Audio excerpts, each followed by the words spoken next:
morning, everyone.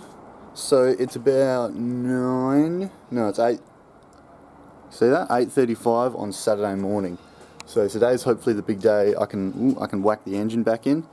So the first jobs that I've got to do is I've got to put the spacer plate and the flywheel back on the engine. So I've got my flywheel here. I took my flywheel to work, whacked it on our lapping table and resurfaced it. So it should be nice and concentrically flat now. I'm going to be reusing my clutch. I reckon it's going to be fine. There's plenty of meat left on the rivets there, as you can see. I'm just going to give it a big blow off with my air gun from my air compressor. Same as the pressure plate as well. I've got a new release bearing here. So this one's in a much better state than the old one. You can see here. That one makes noise. I tried to pull it apart because I thought you could pop it apart, clean it, and then re-grease it, but I guess I just make them as sealed units these days. So, yep, I'm going to whack this new one on. It just sits on this little pilot here, and then you just press it on. I'll probably have to hammer it on. But anyway, I apologise for the lighting, it's a bit bright. So I've moved the engine around. I've pulled it off the stand there, it's on the crane, and I've just dropped it down onto the back of a tyre here so that I'll be able to torque it down with my big torque wrench and hopefully not have the engine pivot too much. And yeah, later on I'm going to put the engine in the car first, but then I'll have to buy some coolant pipes and work out a way to sort out the coolant there. But apart from that, it is almost fully together now. I just need to put the oil filter on, and I think that should be good then.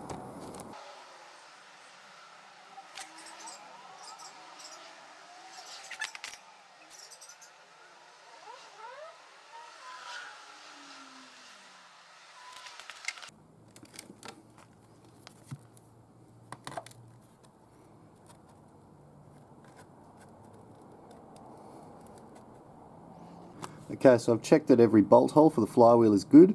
I've given this face a clean off. I'm going to give it one more and then give it a little film layer of oil coating. That's just so that the flywheel mating surface doesn't bond straight to it and make it impossible to get off. You can use anti-seize, but I'm just going to go with oil because that's what I'd choose over anti-seize, you know. Another good habit to get into is once you've put it on, just use your normal finger without a glove on, make sure it's clean, and rub it over, and you'll feel any contaminants in it, any little bits. Could save your life one day, you know, if your flywheel comes off. It's feeling pretty good though. So now I'm gonna get the flywheel and give the back of it the same treatment.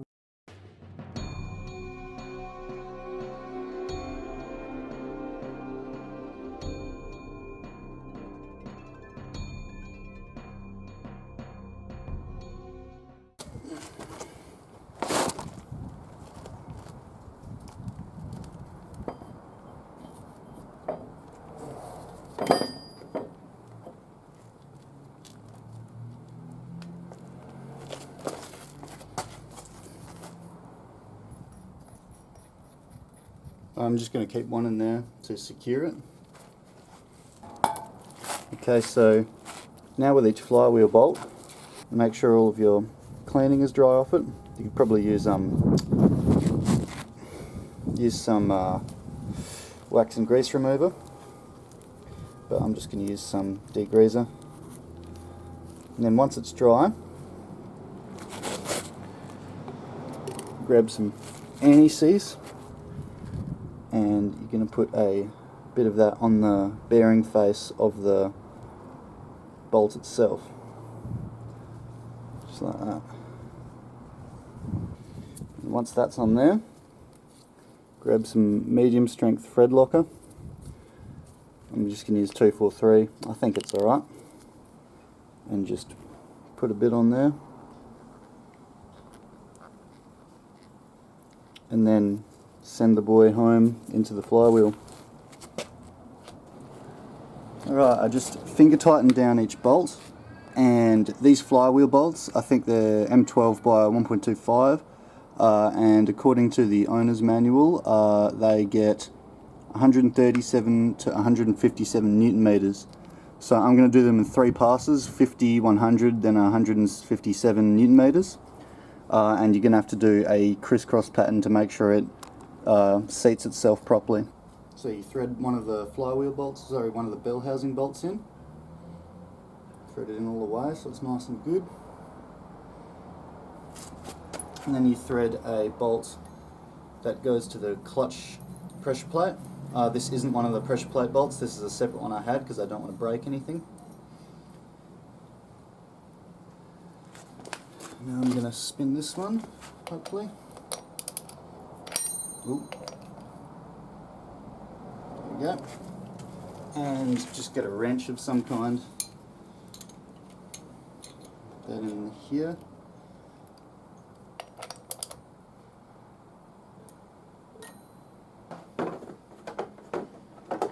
Now we'll get our torque winch and do the 3 stages to 157 Newton meters. So I'm going to start with 50, then go 100, then go 157. Make sure you do a star pattern.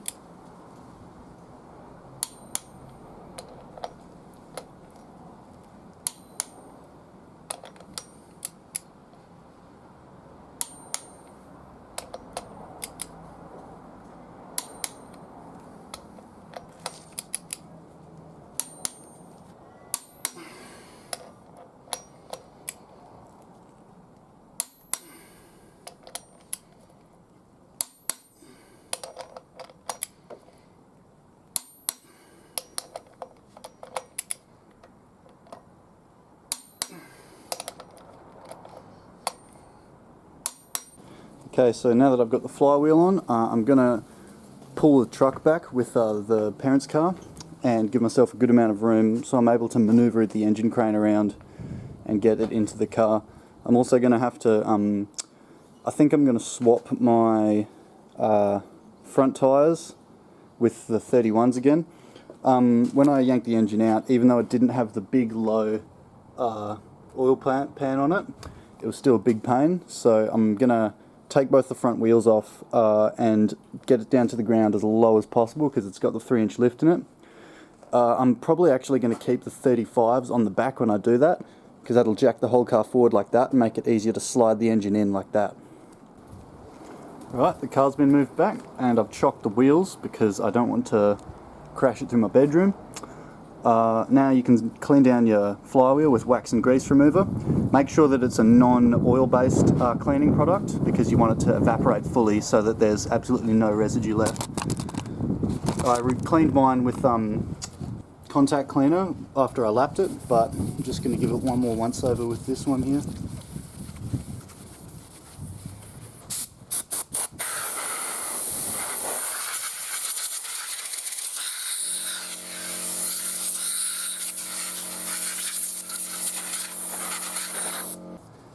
So because I'm reusing this old clutch disc, just check out your damper springs, and you see mine are rattling and they're loose.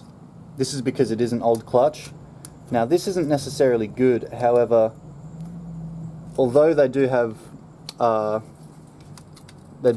radial movement, their axial movement is completely tight, and their main dampening effect is caused by the transition between when you mate the clutch to the flywheel and this whole assembly starts to move. They take up the slack. Because mines don't have any lateral movement, I'm just going to throw the disc in and fucking send it because I can't really be bothered at this point. I want my car running.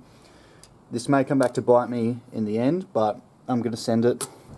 Alright, now that it's all got most of the dust blown off, just give the front face of the clutch a wipe down with a non-oil based cleaner. I'm using wax and grease remover. You can use brake cleaner. That's what a lot of people use because it's spray, which is good, but I'm not going to be bothered. And make sure that once you give it one wipe down, just leave it for a minute to dry so that all of the stuff evaporates, so you don't clamp it back on with a bunch of wet patches, because that's not a good idea.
So I've pressed the new release bearing onto the holder. Just make sure before you install anything you always size them up to the old one. Reason for that is this is a Koyo, the old one, an RCT 40SA, but the new one is a GSB bearing, I think, so it doesn't have, here we go, it's a GSB 379. So just make sure it is the right size, but this one is because I bought it from Repco and I've measured it and everything. So this can go back on the clutch fork, and make sure you grease up the inside before you slide it on. I've ran a bit of gasket glue around the intermediate plate, so I'm going to jam that onto the bell housing right now, and then I'll jam another side of another bead of gasket glue on the other side, and then I'll slide the engine in, hopefully.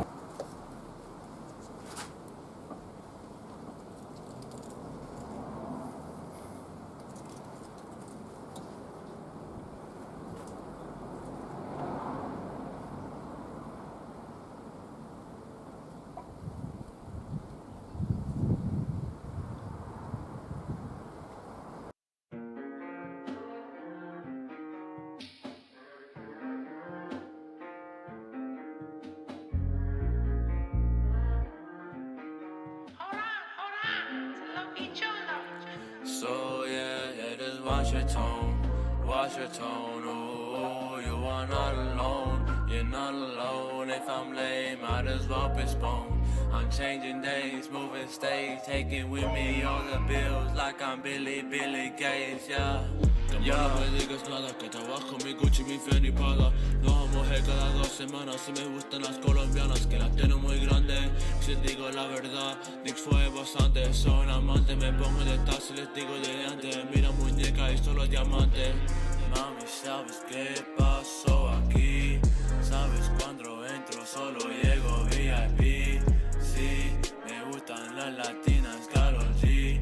Me miran en la playa cuando tomo martini. Entro en la discoteca, me miran raro porque tengo luces en mi muñeca.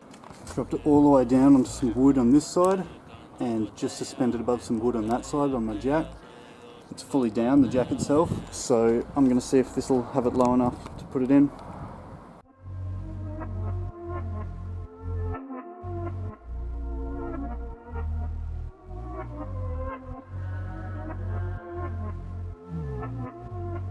So, watch your tone, oh, you're not alone,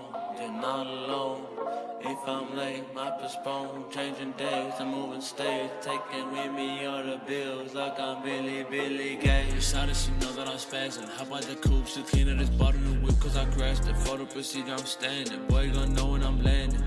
Nothing ain't stopping me, taking no shit to the city, going over the street for a shop position. I be punting from house to house and saying that's mine cause I got a monopoly. Fucking in dirt, she got you addicted, you wonder why people get gossipy. You in a space, we had an odyssey, now you're good with some wannabes. Bugger that green, I'm loving his body, love when I build it and do it. Some last my comedy, no one comedy. And that shit was funny though, honestly.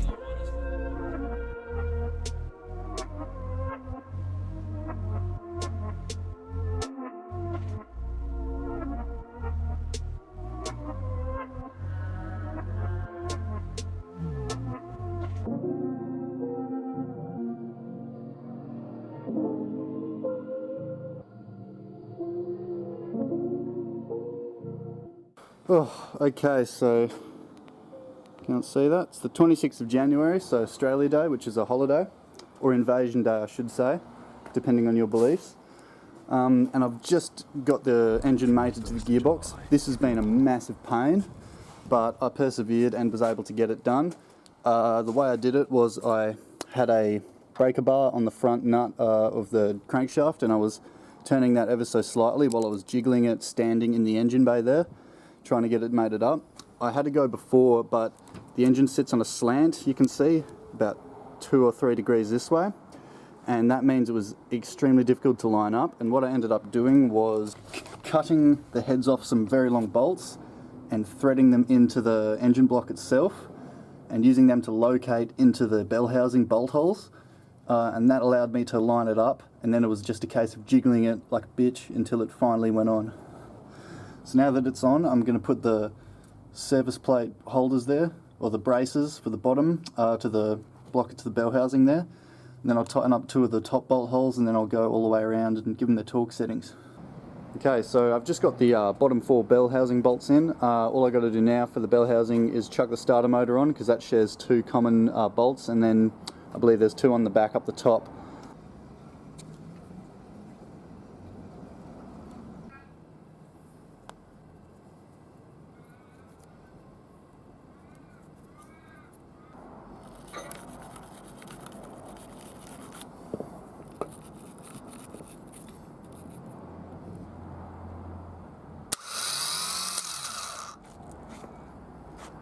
Okay, so I've got the power steering, the alternator and the air conditioning compressor all bolted up.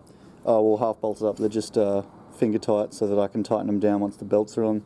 So both the power steering and the alternator accessories are dynamic, so they pivot and allow you to tension the belts via the 2 accessories themselves, whereas the power steering one is static and it utilises its own tensioner, which I don't think I'm going to use because I don't have one, and I'll buy one later on. I don't even know if the system's charged at the moment, but I didn't break it when I took the engine out. So apart from that, I've hooked up the 2 heater core hoses with some hose clamps, so they should be right. All I need now is a 90-degree elbow 5/8 hose to run from here to here, and then a horseshoe shaped one to run from here to here. The rest of it looks good. I'm going to reuse the old top rad hose as well as the bottom one. Again, I'm running 2 fans and a radiator off an AU Falcon, so that's going to be a bit of a challenge to get in there. But after that's in, I'll be able to, I might even first undo the old bolt which I was using to spin the engine, clean out the threads, and then bolt up the new harmonic balancer with the new bolt. Okay, so I got this heater hose, so its part number is CH1779 and it's for a Ecotech. So it looks like, because it's got this horseshoe shape here and then it's got the L shape here, I'll be able to make both of the coolant hoses I need, one from the oil cooler and the other going to the heater core. So I'm just going to chop this one about here so it makes the horseshoe shape, and then chop this one just about here, and I'll show you sliding them on, so hopefully they fit. I measured them at the store and they should take 5/8 hose barbs, so that should be alright.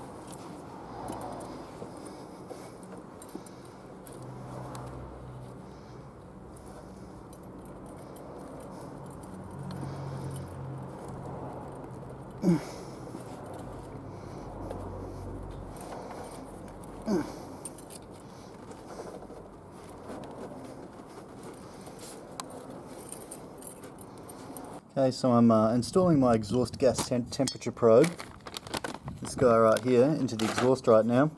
So originally the exhaust had this bung on the side, but the problem with that is it sits like this in the car, and the chassis rail runs right here, so the sensor's gonna foul on the chassis rail, and it's especially worrying because when the engine starts it jiggles a bit, so it might smash the sensor against there and break it.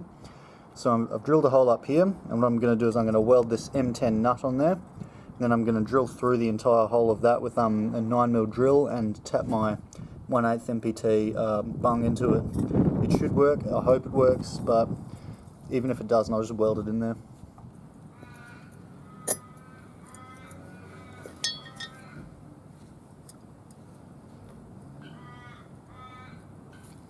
With an NPT tap, you're meant to go till there's about 4 threads exposed from the top. So what I'm going to do now is I'm going to get my bung that threads into this NPT hole, and then I'm going to do that up by finger and see how much of its threads are still exposed when it starts to tighten up. Because if you tap it all the way through with this, your NPT bung will just be loose even when it starts to bottom out, which will be annoying. Okay, so it starts to bind up by finger with a couple of threads remaining, which is good. So that means that everything's sweet. So with it bottomed down in there, the probe comes down to about the center, and the dump from the turbo is up to the top here. You can see the welds, my bead of TIG has penetrated all the way through, which is good. So yeah, I think the exhaust's all finished now, so I'm just going to clean off the mating flange faces and whack this on with the gaskets. Okay, so this is the bottom flange for the turbo. and I've cut my hide lines off because it got bent when I was yanking it out because I hadn't pulled it off, which was pretty stupid of me. But what I'm going to do is I'm going to run a soft braided AN line for the oil. So what I've done is I've crimped on this swage lock compression fitting. So it's got these ferrule rings on it, and when you tighten down the accessory to it, it'll crimp those two rings onto the pipe and make a nice solid connection. So I've got one of them which goes to a -4 AN fitting, or a JRC fitting with the industrial standard. And then for the water line, I've just cut the water tube off, and it fits almost perfectly to this 5/16 fuel hose which I'm going to use. So, yep, it's on pretty tight, so with a little hose clamp that's not going to be going anywhere. So, got my metal gasket here. I've lapped down the top here. You can see there's a contact patch around where all of the oil and water galleries are. So I'm going to spray this up with the copper coat, clean off the bottom flange of the turbo, and then put this on and bolt it up. Okay, so I'm going to put my harmonic balancer on now. It's very bright outside, so I hope you can see that properly. Now, just something to note, I think this is an aftermarket harmonic balancer, which the last owner put on. And when you slide this one on, you don't put any kind of spacer or shim behind it, between it and the crank gear, because when it's on just by itself, just in front of the crank gear, it perfectly lines up with all of the accessories, and if you had any kind of spacer, it would offset it and it would not run properly. But so when I install this one, I'm going to be mixing up a bunch of JB Weld or liquid metal and installing it with the new keyway in it, and liquid metaling the keyway as well as the inside diameter. What? The inside diameter here. And I'm not going to put liquid metal on the back. I'll put some anti-seize there just in case. But yeah, I'll liquid metal the inside and the keyway, and then torque it down with the brand new bolts. So from Patrol Apart on the internet, you get the washer pulley and the bolt pulley, I think together they come. So this is them here. This one is like a washer, and it goes in front of the bolt and evens the load out on the front of the harmonic balancer to hold it on there.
Okay, so I've torqued my harmonic balancer down now. I did 50, 100 and then 155 Newton meters, and then gave it a couple of seconds with the impact gun I've got, and it didn't seem to move, so I'd say it's pretty good. Now I'm sure a couple of people are screaming at me to put my rear timing cover on, but I've only got the top cover, so yeah, I'm just going to go with that. Should be alright. If anything, I'll just make up something out of, like, I don't know, metal, or get a second-hand one and cut it up and put it on like a clamshell. But anyway, I'm going to put my belts on now and see if I can tension up the alternator. And I'm not going to worry about the air conditioning now because that wasn't hooked up before. And once all the accessories are on, I'm going to throw in the radiator, put some hoses on, whack some coolant in it, and fingers crossed I'll be able to get it started today. Okay everyone, so everything's back together. and everything's ready to have the first start, but I'm not going to do it today. I'm going to wait. So it's Sunday today and it's coming up to 6 o'clock. We've just had the devastating news that WA has COVID cases again, so we got to lock down again. I am an essential worker, so I'm still going to be going to work, but I'll be wearing masks, you know, so that'll be fun. So anyway, as far as everything is together, the radiator's in. I've got half the coolant capacity in there now. The engine's full of oil now. All of the things are there. The hot side's completely finished. You can see down there I've got my EGT probe stuck in now. And on the cold side of the engine, I've got all of the lines ran. So I've got the new fuel filter in there, got the feed rail going here, got the rail return from the spill rail and then back to the tank down here. So this was 3/8, this was 7/16, sorry, this was 1/4 and this was 1/4 line. And then the coolant lines I used was 7/16 size.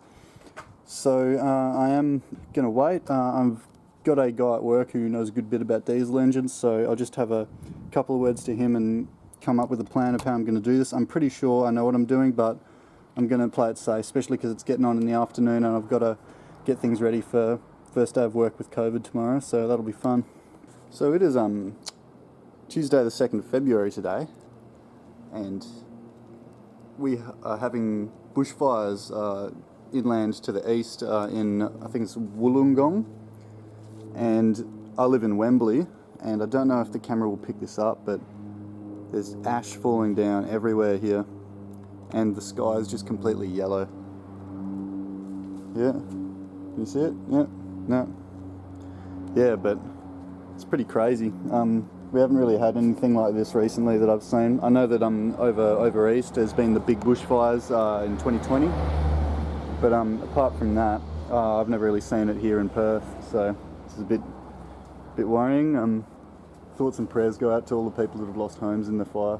Okay, so I've got the harness plugged in to all of the starter motor, the engine coolant sensor, and the glow plug relay. All of the engine harness that was originally used with the ETI motor isn't going to be used apart from one wire, which is the red and the white one here. So this connects to one of the main connectors that goes to the original fuel pump and contains the fuel shutoff solenoid wire. So I'm pretty sure that this is the right one. I've read through the wiring diagram in the Haynes manual, and then it specifies that this wire is the one. So I've teed into it with a ring connector. I'm going to whack that on the fuel shutoff solenoid. Going to plug the battery in, crack open all the injectors and attempt to bleed the injection system and start this bad boy. And then hold it.